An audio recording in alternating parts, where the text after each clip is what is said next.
السلام علیکم ناظرین، ٹریل ون کے ساتھ آپ کا میزبان محمد عمران جعفر حاضر خدمت ہے۔ ناظرین، آج کے پروگرام حقیقت کیا ہے میں ایک ایسی درگاہ پر موجود ہوں جس درگاہ میں دو بزرگ جو ہیں وہ آرام فرما ہیں، اور ان دونوں بزرگوں کا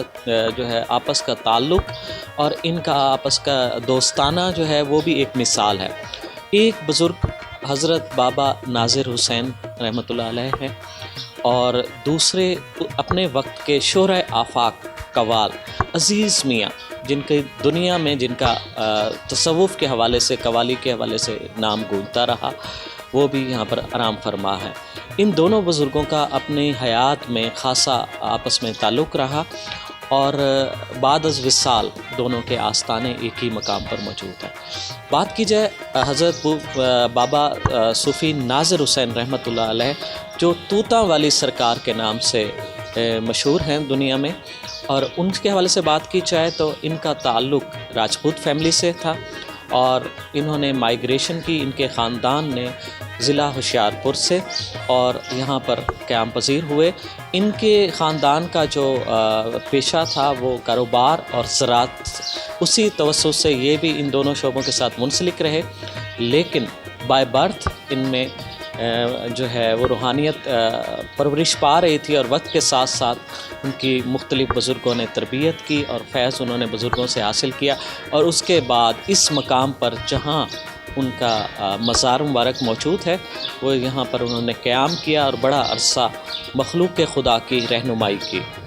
در حقیقت یہ پراسرار بندے یہ اللہ تعالیٰ کے پیغام کو اس خطے میں اس کی مخلوق تک پہنچانے کا باعث بنے اور مخلوق کی فلاح کا باعث بنے۔ اچھا، اس وقت کے جو اگر حالات اور واقعات جو ہمیں معلوم ہوئے، حضرت بابا صوفی ناظر حسین رحمۃ اللہ علیہ المعروف طوطا والی سرکار اور عزیز میاں قوال رحمۃ اللہ علیہ، ان دونوں کا آپس میں دوستانہ تھا، اور ان کی دوستی کی داستان بھی بہت منفرد ہے۔ وہ اس طرح سے کہ جو حضرت بابا صوفی ناظر حسین ہیں، یہ تلاش حق میں سرگرداں تھے، اور ایک دن انہوں نے کلام سنا، قوالی سنی، حضرت عزیز میاں قوال رحمۃ اللہ علیہ کا کلام سنا، اور اس میں کوئی جملہ اس قدر پسند آیا جہاں سے ان کے آپس میں تعلق کا آغاز ہوا، اور اس کے بعد زندگی کا بیشتر حصہ یہ دونوں بزرگ ایک دوسرے سے منسلک رہے۔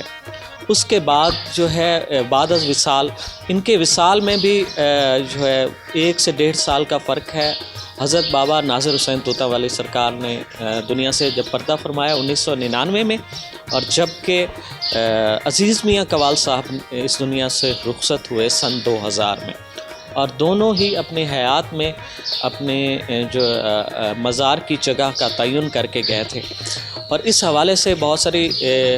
باتیں بھی موسوم ہیں، بہت سارے واقعات بھی موسوم ہیں۔ اس وقت اس درگاہ کے خدمت گار بابا محمد انور ہمارے ساتھ موجود ہیں۔ ان سے ہم جانیں گے کہ ان دونوں بزرگان کی جو آپس کی دوستی ہے، ان کا تعلق، ان کی روحانیت کے حوالے سے ہمیں کچھ حالات سے آگاہ کریں گے۔ السلام علیکم۔ وعلیکم، کیسے ہیں جی آپ؟ ٹھیک ٹھاک ہے جی اللہ۔ اچھا، دو بزرگ یہاں پہ مدفون ہیں، ایک حضرت بابا صوفی ناظر حسین رحمۃ اللہ علیہ، اور دوسرے جو ہے عزیز میاں قوال۔ ان دونوں بزرگوں کا دوستانہ بھی، اور ان دونوں بزرگوں کی روحانیت بھی، اور ان کے مزارات بھی ایک ہی جگہ سے منسلک ہیں، تو اس حوالے سے کوئی تھوڑا سا ہمیں بتائیے گا۔ ہاں جی، بابا جی کو پاس دنیا آتی تھی، انسانیت کا درس دیتے تھے۔ بابا جی کے پاس رات دن رش رہتا تھا، یہ طوط بنائے لگائے گئے ہیں۔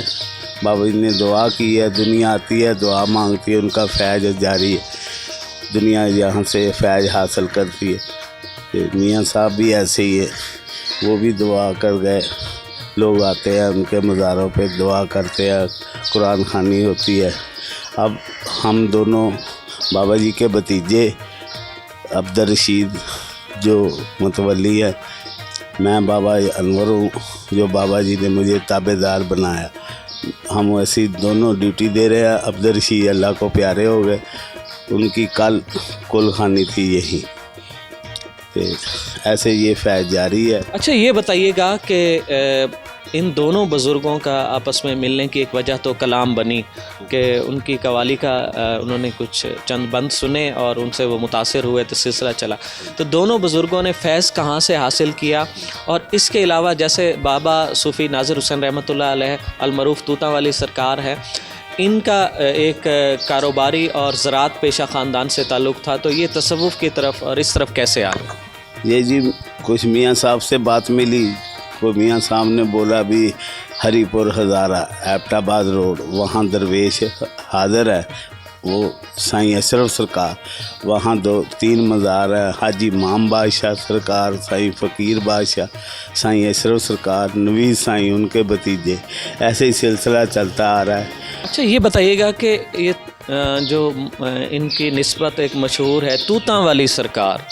اس میں کیا حکمت ہے؟ یہ ان کے مرشد سرکار یہاں بٹھا گئے تھے، انہوں نے ڈیرہ آباد کیا، انہوں نے اپنے ہاتھوں سے ستوت لگائے اور دعا کی کہ جتنا عرصہ بابا جی 25 سال گزارے نا، ان توتوں کے نیچے رات دن ذکر کرتے تھے، یا ان کے توتوں کے نیچے فیض حاصل کر کے لوگ جاتے ہیں. جیسا کہ انہوں نے بتایا کہ حضرت بابا صوفی ناظر حسین رحمۃ اللہ علیہ جو ہے وہ طوطوں والی سرکار کے نام سے دنیا میں مشہور ہے، جس کی وجہ یہ ہے کہ ان کے مرشد جو ہیں، انہوں نے جو ان کے رہبر رہنما ہوئے، انہوں نے انہیں تاکید کی کہ طوطوں کے درخت لگائے اور اس کے نیچے انہیں عبادت کرنے کی تاکید کی، اور انہوں نے زندگی کا بیشتر حصہ انہیں طوطوں کے نیچے گزارا، جس کے متعلق یہ بھی کہا جاتا ہے کہ طوطا یعنی کہ اس میں ایک نسبت ہے، ایک رمز ہے کہ تو ہی تو اور میں نہ، یہ اپنی نفی اور صرف اپنے خدا کی جو ہے نا وہ ان کی حقانیت کو اجاگر کرنا. اسی طرح یہاں پر جیسا کہ میں نے پہلے بھی تذکرہ کیا کہ جو دوسرے بزرگ ہیں وہ شورۂ آفاق قوال عزیز میاں جو ہے وہ یہاں پہ مدفون ہے، ان کا سلسلہ بھی انہی بزرگ سے تھا، انہی بزرگ سے انہوں نے فیض حاصل کیا ہری پور ہزارہ میں سائیں سید اشرف سرکار رحمۃ اللہ علیہ سے. اور اسی طرح سے ان دونوں جو بزرگان ہیں ان کا آپس میں تعلق بنا، اور انہوں نے اپنی زندگیوں میں ہی اپنے مزارات کی جگہ کا تعین کیا. عزیز میاں قوال جو ہیں انہیں بھی اپنے مزار کا اسی جگہ تعین کیا جس جگہ انہوں نے اپنے دوست کے ساتھ وقت گزارا، جو ان کے صوفی ناظر حسین جن کے ساتھ ان کا تعلق بنا، ان کے کلام کی بدولت، اور پھر یہ تعلق تمام زندگی قائم رہا، اور بعد از وصال بھی یہ تعلق قائم ہے. دونوں بزرگان کے مزارات جو ہیں وہ مرجع خلائق ہیں آج بھی، اور ایک ہی مقام کے اوپر ہے. اور جو عزیز میاں قوال ہیں ان کا وصال جو ہے وہ سن 2000 میں تہران میں ہوا، اور پھر وہاں سے ان کو یہاں لا کر ان کی وصیت کے مطابق ان کے سامان میں جو ان کی وصیت لکھی گئی تھی اس کے لیے جگہ کا تعین کیا گیا تھا، وہ اس جگہ ان کی تدفین کی گئی. اور آج بھی دونوں بزرگان کے عقیدت مند اس جگہ پر آتے ہیں، زیارت کرتے ہیں، اور ان بزرگان کے توسط سے اللہ تعالیٰ سے اپنی منتیں مرادیں مانگتے ہیں. تو اس طرح کی مزید معلوماتی اور دلچسپ ویڈیوز دیکھنے کے لیے جڑے رہیے ریل 1 کے ساتھ. اپنے میزبان محمد عمران جعفر کو آئندہ پروگرام حقیقت کیا ہے کے لیے اجازت دیجیے. اللہ نگہبان.